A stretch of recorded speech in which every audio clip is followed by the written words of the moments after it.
Zaharli ilon va zaharli qurbaqa. Bir qarashda hech qanday noodatiy narsa yo'qdek go'yo. Ammo ularning zaharlilik darajasi biologik nuqtai nazardan tubdan farq qiladi. O'zbek tilida biz ularni umumiy va soddalashtirilgan holda zaharli deb ataymiz.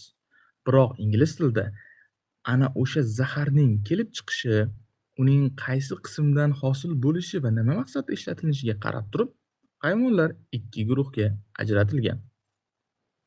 Venomous and poisonous animals. Mana shu ikkita asosiy guruhga ajratilgan. Bu tasnif oddiy til o'yini emas, balki hayvonlarning fiziologiyasi va himoya strategiyalariga asoslangan muhim ilmiy farqdir. Keling birinchi venomous animalsdan ko'rib chiqamiz. Zaharni faol tarzda yuboradigan organizmlar hisoblanib, ular tishlash, chaqish yoki sanchish orqali zaharni to'g'ridan to'g'ri boshqa organizm yoki o'ljasining tanasiga nima qiladi? Jo'natadi. Ularning zahari odatda maxsus bezlarda ishlab chiqariladi va tananing tish, tikan yoki og'iz qismi orqali yuboriladi.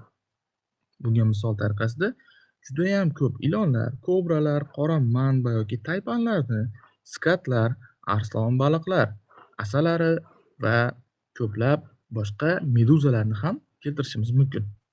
Ayrim sutemizuvchilar ham venomous bo'lishi mumkin. Masalan, erkak o'rdak burunning orqa oyog'ida joylashgan maxsus suyak o'simtasi orqali zahar yubora oladi. Poisonous animals, ya'ni zaharni faol yubormaydi.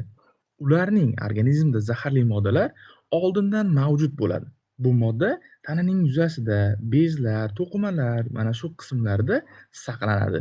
Bu hayvonlar o'z zaharini himoya maqsadida foydalanadi, lekin faollik bilan emas, ya'ni tishlashmaydi yoki hujum qilishmaydi.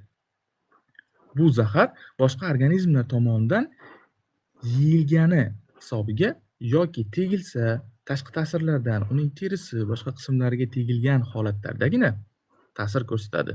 Bunday organizmlarga ko'pchilik amfibiyalar, baqalar, qurbaqalar, salamandralar va hokazo organizmlar kiradi.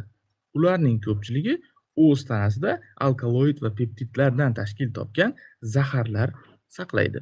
Ushbu zaharlar ovqat hazm qilish yo'liga yoki teri orqali kirganda zaharlanishga olib keladi. Venomous animalsda esa ulardagi zahar qonni ivishiga olib keladi